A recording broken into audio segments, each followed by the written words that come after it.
traumatismo obstétrico. Todos los que tenemos que ver con la atención de una mujer gestante, y me refiero no solo a los profesionales de la salud, médicos, obstetras, enfermeras, en fin,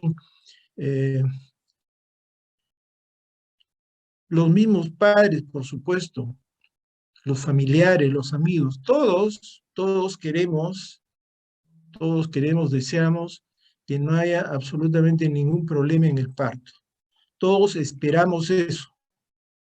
Sin embargo, como ustedes ya lo han podido comprobar en sus otras clases y los seminarios, en fin, videoforos, etcétera, que han tenido, se habrán podido dar cuenta que en muchas oportunidades las cosas no salen como esperamos, ¿no? Hay muchos, se producen una serie de problemas en la madre como en el feto. El día de hoy, ¿no? Yo les voy a mencionar algunos de esos problemas. Hay muchos más, por supuesto, sería muy largo de enumerar o de mencionarlos en una clase. Ustedes lo pueden revisar en su libro de texto. Sería muy largo, les decía, mencionar todos los problemas que pueden ocurrir en una madre luego del parto, y también en el recién nacido, por supuesto. Originalmente esta clase de traumatismo obstétrico siempre se ha referido a las lesiones que ocurren en los recién nacidos. Sin embargo, yo me he tomado la libertad desde el año pasado de mencionar también lesiones que se producen por efecto del parto en la madre. Entonces, pues, pese a nuestro deseo y nuestros esfuerzos, no todo sale bien, no todo es color de rosa, ni para la madre ni para el bebé. Muchos de estos problemas ocurren porque a veces no nos damos cuenta, ¿no?, que algo se está desarrollando, algo está en curso, o lo que hagamos, por más buena voluntad que le pongamos, no siempre sale como quisiéramos, ¿no? A veces escapan a nuestros deseos algunos problemas, pero podemos evitarlos. Y para ello necesitamos, pues, no solo nuestra buena voluntad, sino necesitamos también los conocimientos, lo que aprendemos cuando somos estudiantes, como cuando hacemos la especialidad, cuando leemos constantemente, cuando asistimos a congresos, a charlas, etcétera, que en este momento hay en abundancia. Todas esas cosas nos sirven para darnos cuenta de muchos problemas. Entonces, vamos a la primera lámina, por favor. Este deseo, que lo mencionó la doctora Pinto en su clase, ¿no?, de control prenatal, y que figura en un video del Ministerio de Salud, se refiere, pues, a cuál es el propósito, ¿no?, qué es lo que deseamos de la atención obstétrica. Como le dije, obtener un recién nacido y una madre en muy buenas condiciones es lo ideal. Todo ello nos permitirá disminuir la morbilidad y la mortalidad, tanto de la madre como del niño, ¿no? Estos buenos deseos, repito, es lo que queremos. No siempre, lamentablemente, se produce esto. Siguiente. ¿Qué cosa es un trauma? ¿No? Un trauma es una palabra que se usa bastante en esta época, ¿no? Hay traumas físicos, traumas psíquicos, en fin, pero se define como una lesión, ¿no?, física generada por un agente externo, sea físico o sea psíquico, ¿no? Esta lesión ha sido generada por un perjuicio, un daño. Entonces, el trauma, pues, lo que nos produce es un daño. Puede producirse en la madre o puede producirse en el feto, lo que se llama el traumatismo obstétrico. Siguiente.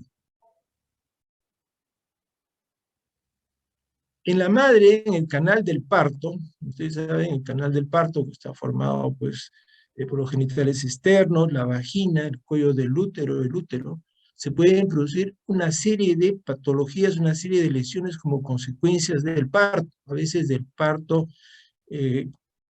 mal manejado o de algunos problemas que escapan a veces a nuestro deseo.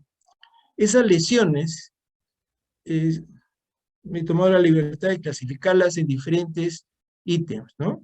En primer lugar, estoy mencionando los desgarros, luego las lesiones por compresión, como vamos a ver después, las llamadas fístulas, ¿no? Los hematomas que se producen en el canal del parto a diferentes niveles, el útero roto y las disfunciones, las llamadas disfunciones del suelo pélvico. Algunos de estos temas van a ser tocados in extenso en otras clases teóricas. La siguiente.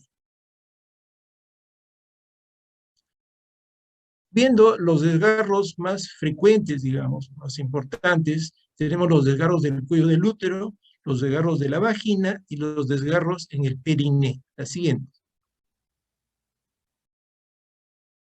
Las lesiones por compresión. ¿Cómo es eso de compresión? Cuando la cabeza fetal, que es de alguna manera, tiene un componente óseo, presiona el útero contra la parte ósea del canal del parto, ¿no? Por ejemplo, el promontorio, ¿no? Entonces, esa presión constante que se produce porque no ha habido un buen análisis de la proporción entre el feto y la pelvis, esa presión constante, repito, de la cabeza fetal contra el útero y sobre el hueso pélvico de la madre, ¿no? Produce pues una isquemia primero y después una necrosis, que posteriormente se traduce en una fístula, o sea, una comunicación anormal entre diferentes órganos pélvicos. Vamos a mencionar de arriba a abajo, digamos, ¿no? Las fístulas vésico-uterinas, o sea, entre comunicación anormal entre la vejiga y el útero, que en su mayor parte son complicaciones de las cesáreas o partos instrumentados. Antes se usaba mucho el forceps, ahora cada vez es menos lo que se usa.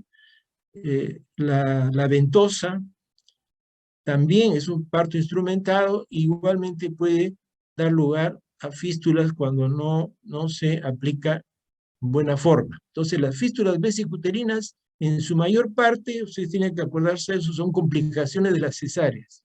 Y la cesárea, como ustedes saben, les habrán dicho varias veces, es la operación más frecuente en ginecología y obstetricia. O sea, la operación más frecuente en ginecología y obstetricia es la cesárea.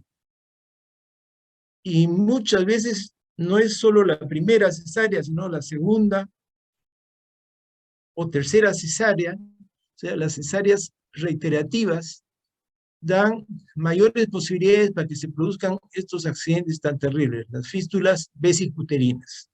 Puede haber también fístulas vesicovaginales, que son consecuencia de partos traumáticos del llamado parto obstruido, que son las más frecuentes. Las fístulas vesicovaginales son las más frecuentes de todas las fístulas que se están mencionando. Las fístulas rectovaginales. Las fístulas rectovaginales, acuérdense que la vagina está muy cerca al recto, ¿no? Está muy recto, y con frecuencia puede producirse esta obstrucción, ¿no? Esta compresión, y se da, pues, las fístulas rectovaginales. Puede ser por partos obstruidos o por técnica inadecuada de la episiorrafia. Es muy importante que cuando se haga la episiorrafia se revise, una vez terminada la episiorrafia, hacer un tacto rectal. Lo último que debemos hacer luego de una episiorrafia es un tacto rectal para descartar la posibilidad de que hayamos dado un punto, que hayamos atravesado la luz del recto. Si no nos damos cuenta de este detalle, esta paciente va a terminar haciendo una fístula rectovaginal. Entonces, nunca se olvide, una vez que hayan terminado de hacer su episiorrafia, hacer un tacto rectal. Puede haber también fístulas rectoperineales. Este tipo de fístulas son raras, pero yo he tenido oportunidad de ver varias, ¿no? No están mencionadas en los libros, pero se las pongo acá para que no se olviden que también por una mala técnica de hacer la episografía se puede producir esto. La siguiente. ¿Qué consecuencias nos producen las fístulas? Nos puede producir incontinencia urinaria, incontinencia fecal, infecciones, por supuesto, depresión y rechazo social. Esto llega a unos límites espantosos en algunos países del África subsahariana, ¿no? Donde se practica la religión del Islam, que bueno, ustedes dirán qué relación hay entre la religión y esto, pero ocurre que en esos países tienen la costumbre, dos malas costumbres, ¿no? Que por más esfuerzo que se ha hecho para rechazar la mutilación genital, por ejemplo, por un lado, y por otro, los embarazos muy prematuros, porque a las niñas se las entrega en matrimonio, ¿no? Con hombres ya maduros, generalmente en la adolescencia, a veces incluso antes de la menarquia. Y esto da lugar a embarazos en, en niñas, gente joven, y los partos son pues terriblemente traumáticos. Esto ha dado lugar a que hay una gran frecuencia de fístulas en estas jóvenes, una enorme cantidad de frecuencias, a tal punto que hay hospitales dedicados exclusivamente a la cirugía de las fístulas, llámese vésico-vaginal o recto-vaginal, y por supuesto también de cirugía del periné. Como van a ver una foto que les voy a pasar después, se ve un grupo de mujeres que ya se les ha operado y se les está dando de alta. Bien, entonces pues, ¿por qué? ¿Qué ocurre? ¿No? Estas pacientes estas jóvenes tienen su parto, ¿no? En algún momento hacen una fístula y es rechazado por el marido la saca del hogar, la aíslan por el mal olor que despiden, ¿no? Y ella se siente pues una depresión terrible al margen de las infecciones urinarias y el rechazo de todo el grupo que vive ahí con ellas. La siguiente. ¿Qué es un parto obstruido? Para hacerles recordar que lo que ya les mencioné, cuando la cabeza del feto se apoya en el estrecho superior, pero no avanza, ¿no? Hay compresión, les decía, de la cabeza sobre el útero y sobre la parte ósea de la pelvis. Entonces, primero hay isquemia, y esa parte isquémica se llega a necrosar, dando origen a las fístulas vésico-vaginales, vésico-cervicales o recto-vaginales. Siguiente. En este dibujo ustedes pueden observar cómo la cabeza del feto, ¿no? La cabeza del feto está comprimiendo aquí en el estrecho superior, promontorio por un lado y el estrecho superior de la pelvis por otro. Hay una compresión permanente porque es un feto de más o menos buen tamaño, o no es una pelvis desarrollada como es en un adolescente, y esto produce pues isquemia primero y después necrosis. La siguiente. Vean esta ecografía donde se puede observar la vejiga y aquí en el lado derecho el útero. Y acá ustedes pueden ver un trayecto fistuloso entre la vejiga y el útero, ¿no? Está señalado con las flechas acá el trayecto fistuloso entre la vejiga y el útero. ¿Eh? Entonces, esto da lugar a que en determinado momento pueda salir incluso menstruación mezclada con orina a través del cervix. Siguiente. Es otro tipo de fístula, la llamada fístulas vésico-vaginales. Ustedes ven acá la vejiga, ¿no? El trayecto fistuloso y la vagina, ¿no? Acá, en esta fotografía, se observa cómo un catéter, ¿no? Una sonda de Foley, atraviesa la fístula que hay entre la vejiga y la vagina, digamos. ¿Okay? Vean ustedes cómo la sonda ha entrado por el meato neonato uretral, y sale por el trayecto fistuloso. ¿Correcto? La siguiente, este es otro tipo de fístula, llamada fístula rectovaginal, comunicación anormal entre el recto y la vagina. Entonces pueden ver acá como una pinza de Bosseman ha atravesado ingresa por el recto y sale por la pared posterior de la vagina, ¿no? Como se puede imaginar, esto es absolutamente intolerable porque la paciente viene quejándose de que elimina gases constantemente, hay un mal olor permanente y también elimina heces.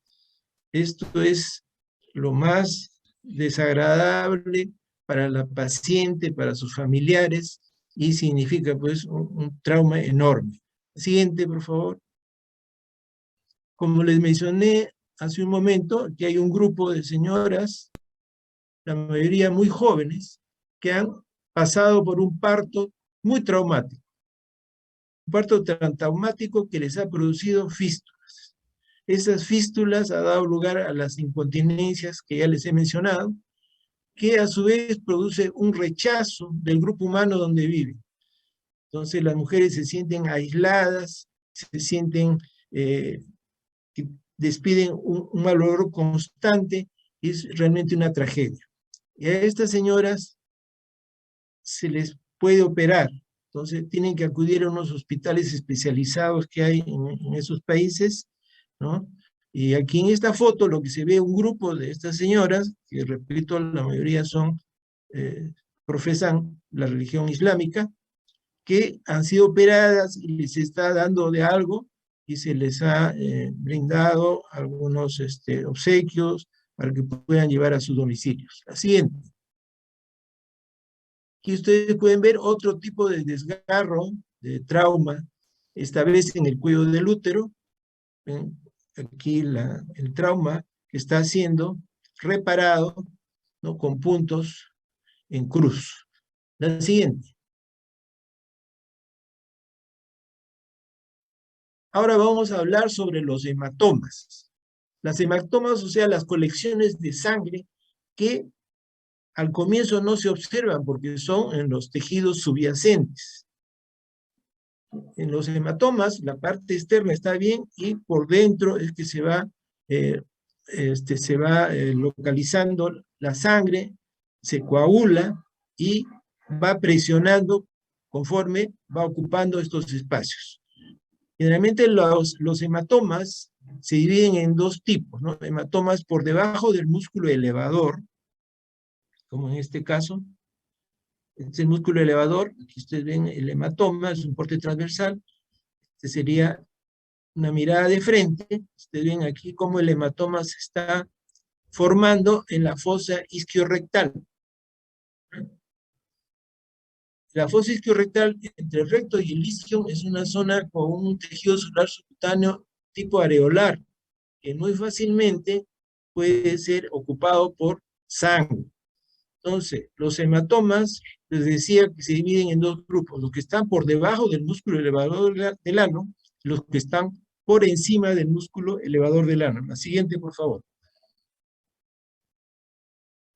Ustedes pueden ver acá el músculo elevador del ano y un hematoma por encima del músculo elevador del ano.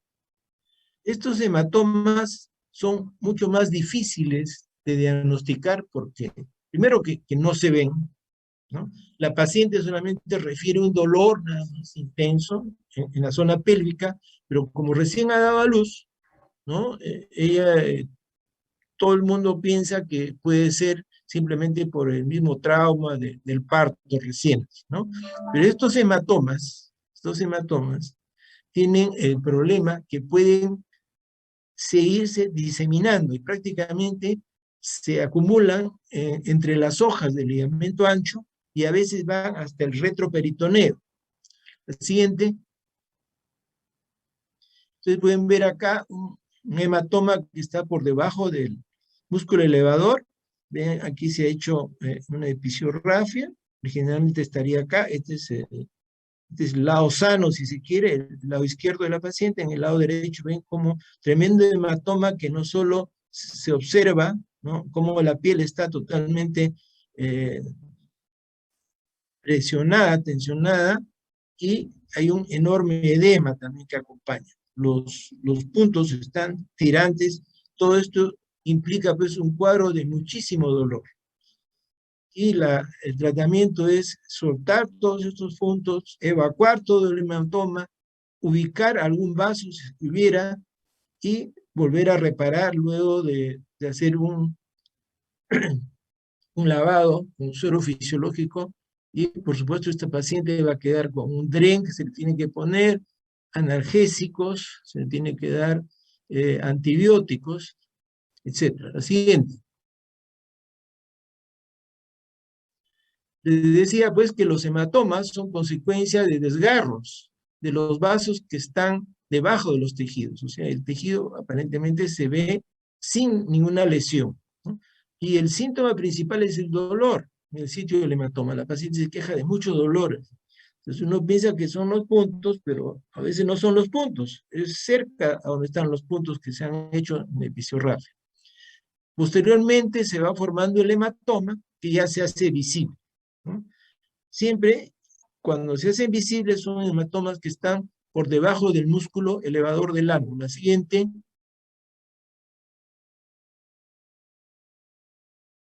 Estos hematomas que están por debajo del músculo elevador del ano se sitúan pues en la región vulvar, en el periné y en la fosa isquiorrectal.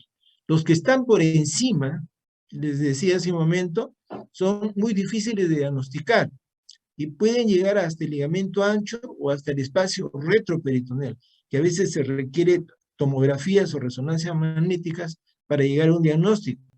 Y si eso se comprueba, con mucha frecuencia hay que hacer laparotomías para tratar de evacuar el hematoma que se ha producido, y muchas veces incluso se llega a sacar el útero, ligar las hipogástricas, en fin, lo que comenzó con algo que aparentemente simple, termina complicándose terriblemente. En estos casos, cuando los hematomas son por encima del músculo elevador del ano, hay un dolor en el hipogastrio, y en algunas oportunidades se menciona que se puede palpar una tumoración junto al útero, con anemia progresiva. Personalmente no he tenido, he sospechado a veces de estos hematomas, pero no he tenido oportunidad de ver esto que se menciona. Siguiente.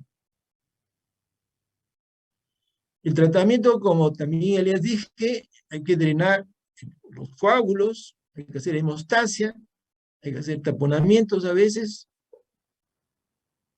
poner un DREN y, por supuesto, antibióticos, analgésicos y a veces hasta hemoderivados, ¿no?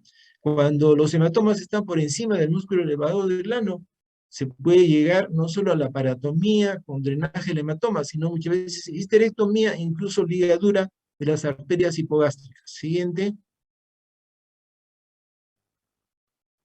Siguiente, por favor. Siguiente lámina, Valeria. Ya lo pasé, doctor, no sé si cambió. Ah, no, recién ha cambiado. Ya, gracias.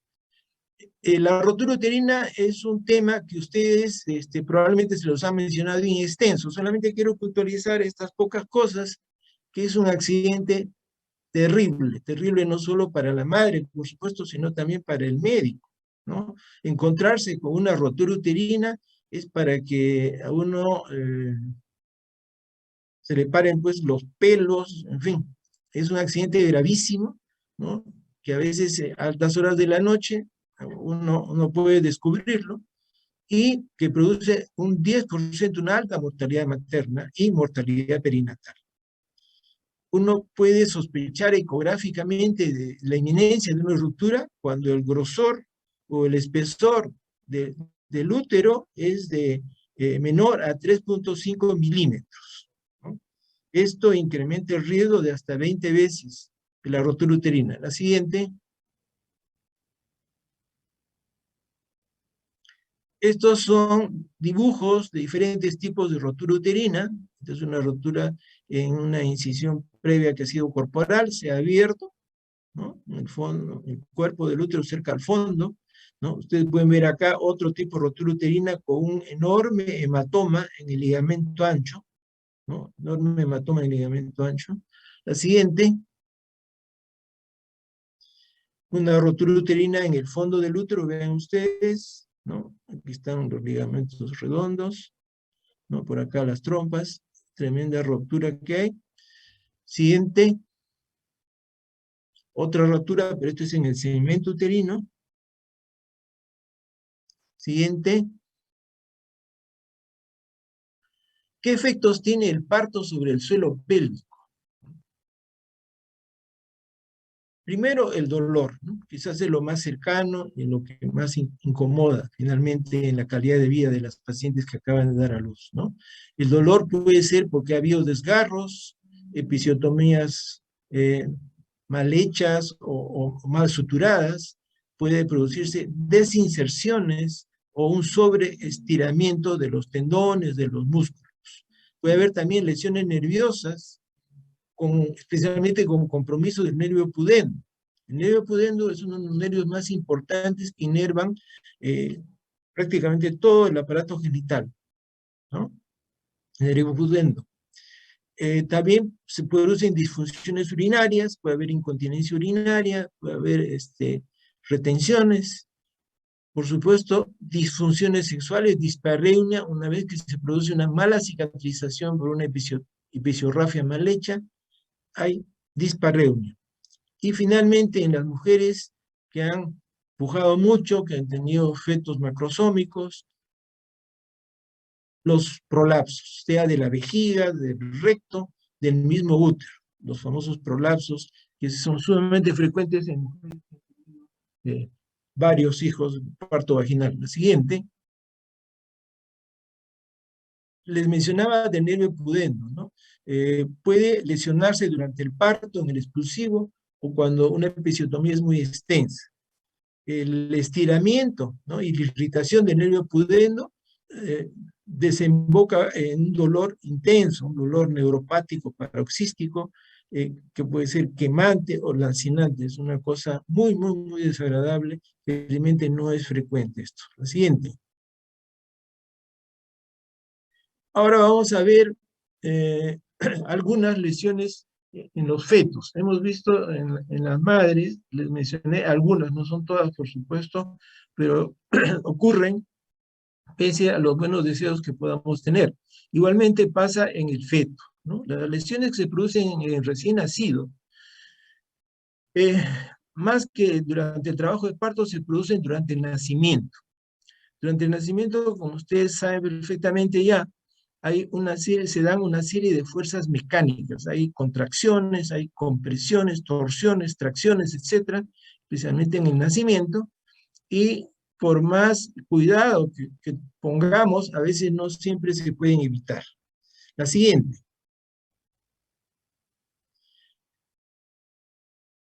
La incidencia depende del tipo de lesión y del lugar de atención donde se produzca el parto, ¿no? Hay más posibilidades que esto ocurra, por supuesto, en partos domiciliarios a veces, ¿no es cierto?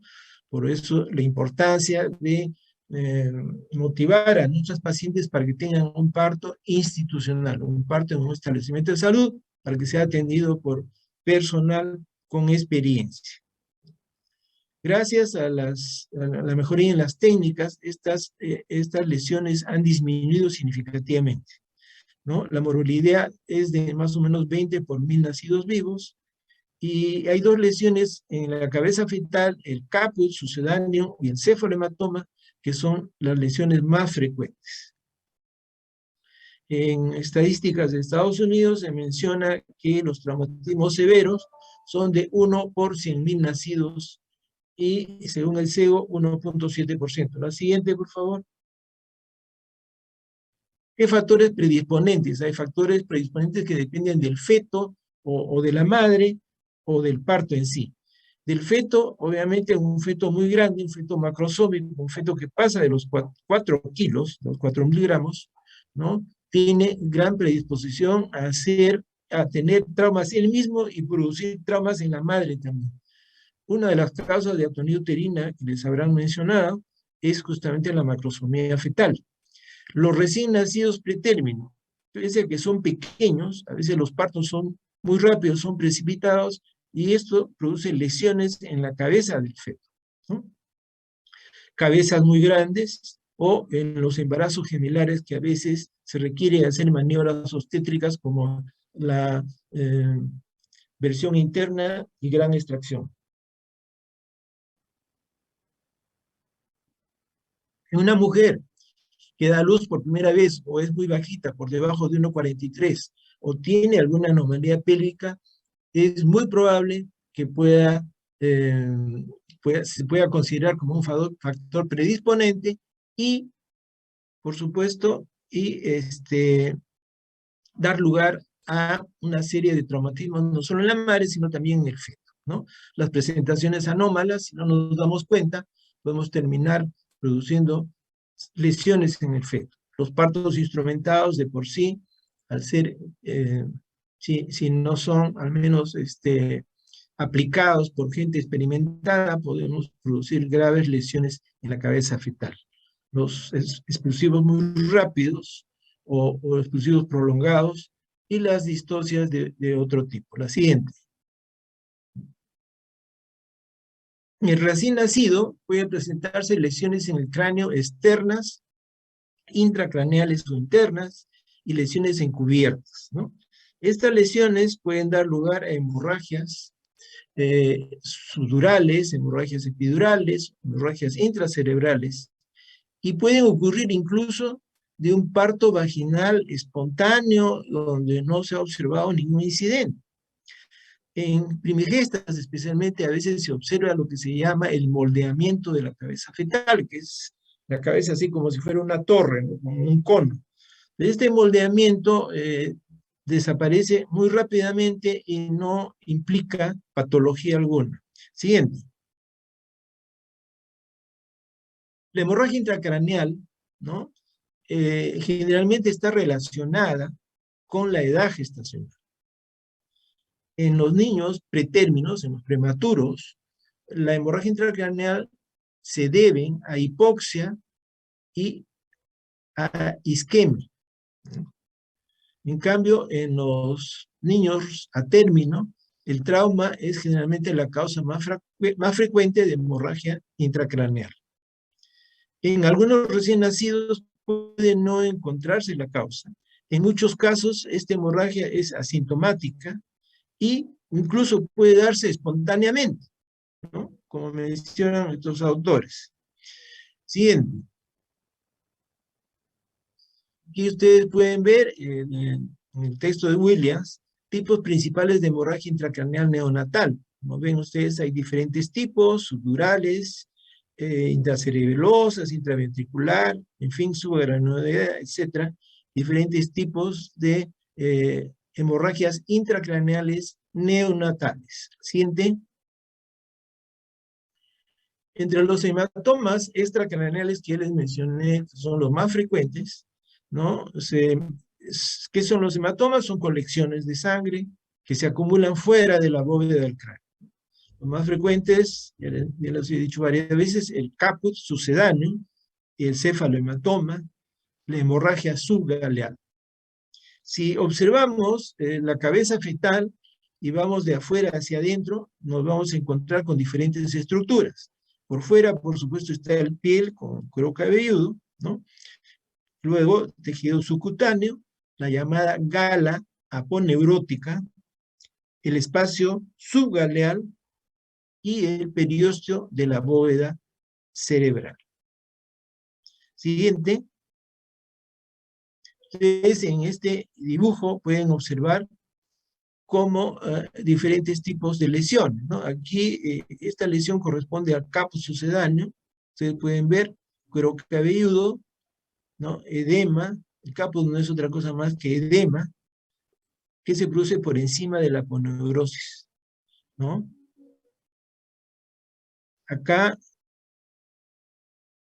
Aquí pueden ver el hematoma. Esta vez sí es sangre, ¿no? Que está debajo de la galea, que se llama, por eso se llama hemorragia subgaleal. Este es el espacio galeal y está ocupado por una hemorragia. ¿cierto?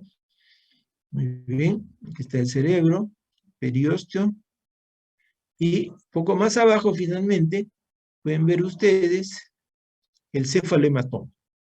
El cefalohematoma y el capo sucedáneo son las lesiones más frecuentes, pero la más peligrosa es esta hemorragia subgaleal, como vamos a ver después. La siguiente. En relación al caput, como pueden ver en estos dibujos, ustedes presionan la cabeza del feto y muy fácilmente se hace una fovea, ¿no? Esto es muy aparatoso, pero no requiere tratamiento y desaparece. Poco después del parto desaparece. Es muy frecuente y sobrepasa la línea media y las suturas, ¿no? O sea, no está limitado. La siguiente. Entre las lesiones craneales, el cefalohematoma se caracteriza, ustedes pueden ver acá, se caracteriza porque está de alguna manera limitado por las suturas. Está debajo del periósteo, al estar densamente adherido al hueso, impide un rápido agrandamiento y las suturas limitan el tamaño del hematoma. Esto puede aparecer después de horas que ha ocurrido el parto y persistir durante bastante tiempo, a veces semanas o meses, ¿no? En algunos casos puede llegar a producir anemia en el recién nacido y es muy raro que se produzcan espontáneamente. Generalmente son secundarios a traumas, los cefalohematomas. ¿Eh? Siguiente. La hemorragia subgaleal, esta es quizá la más peligrosa de las hemorragias extracraneales, ¿no? Se produce en las hemorragias subgaleal por laceración de alguna de las venas emisarias. Y el sangrado, ¿no?, está debajo de la gala aponeurótica, o sea, está entre la gala aponeurótica y el periósteo del cráneo fetal. Es común en los partos quirúrgicos, aunque se puede dar también espontáneamente en algunos partos, en partos espontáneos normales.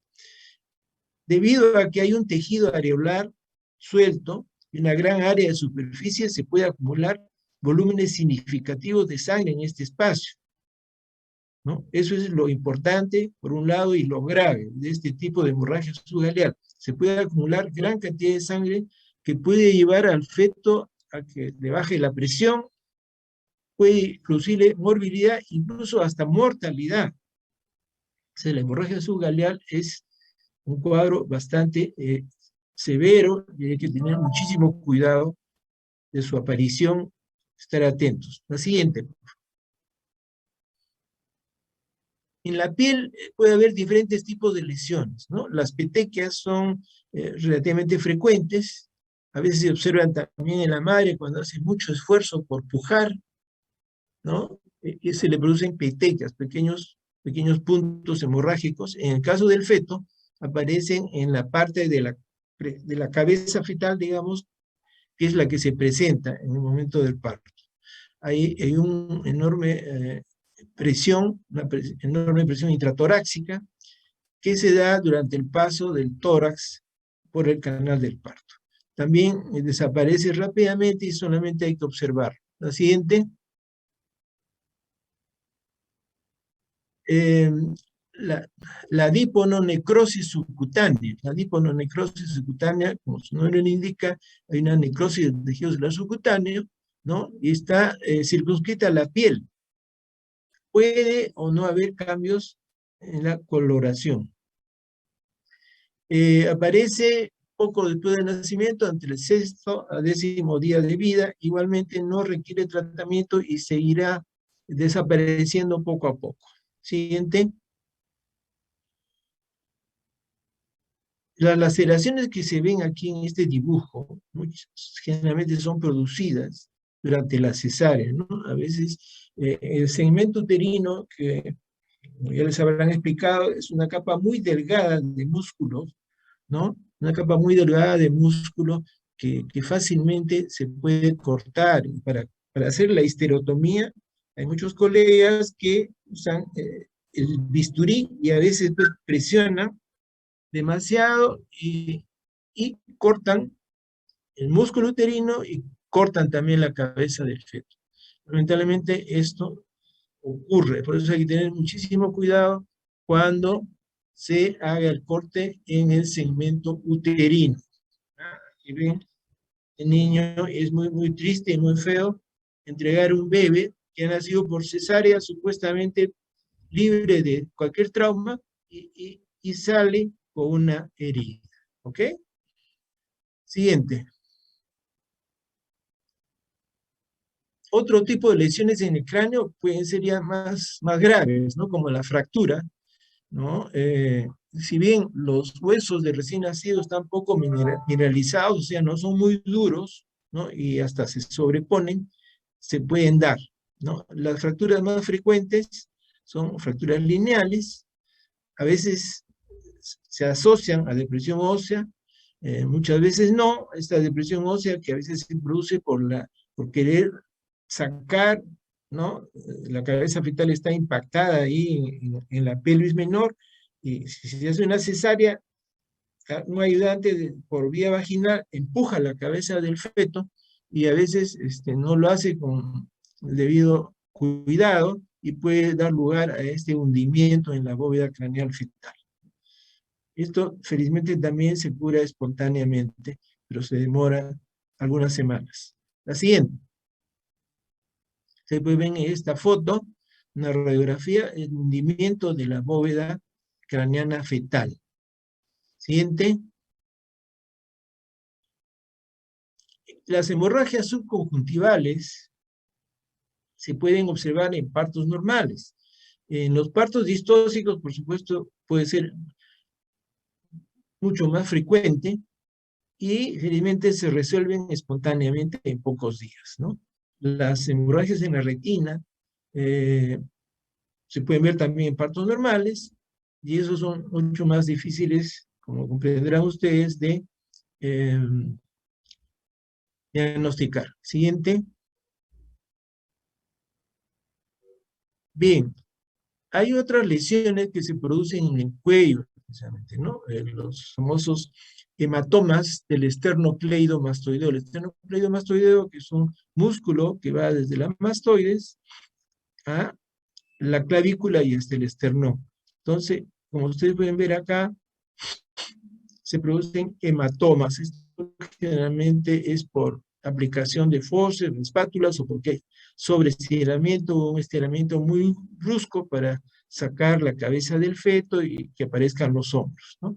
Cuando uno examina, encuentra que hay una tumoración indolora y unilateral, que se observa ya a partir de la segunda semana después del parto. La siguiente.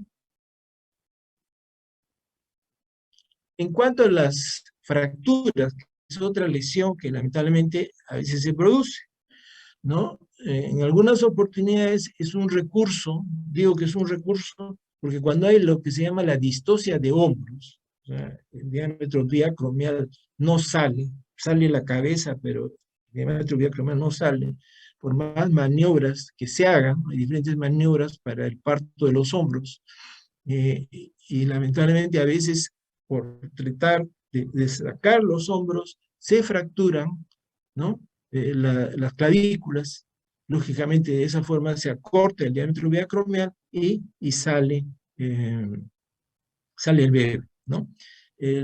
Se observan de dos tipos, ¿no? Cuando no son desplazadas o en tallo verde, que son las más frecuentes, y las desplazadas.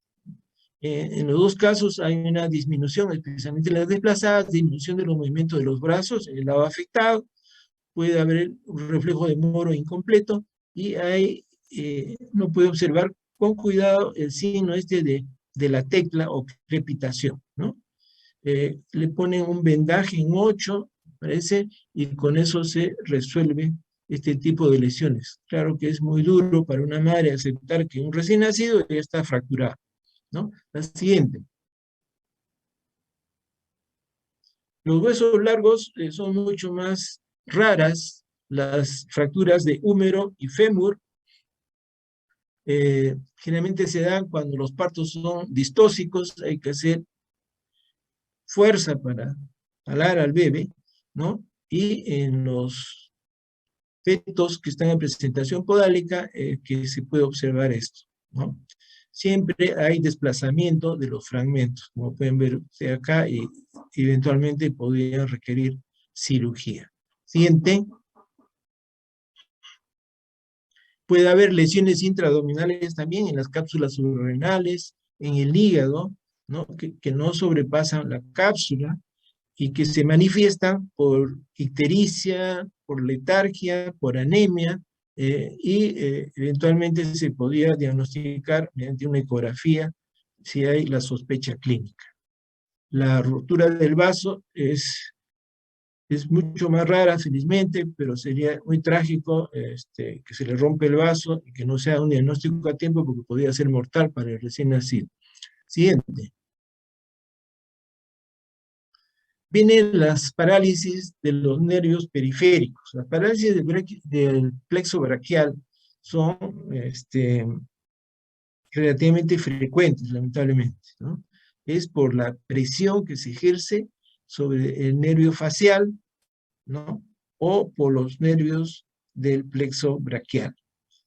En este caso, la parálisis del nervio facial es por la presión ejercida sobre este nervio cuando sale por el agujero estilomastoideo, ¿no?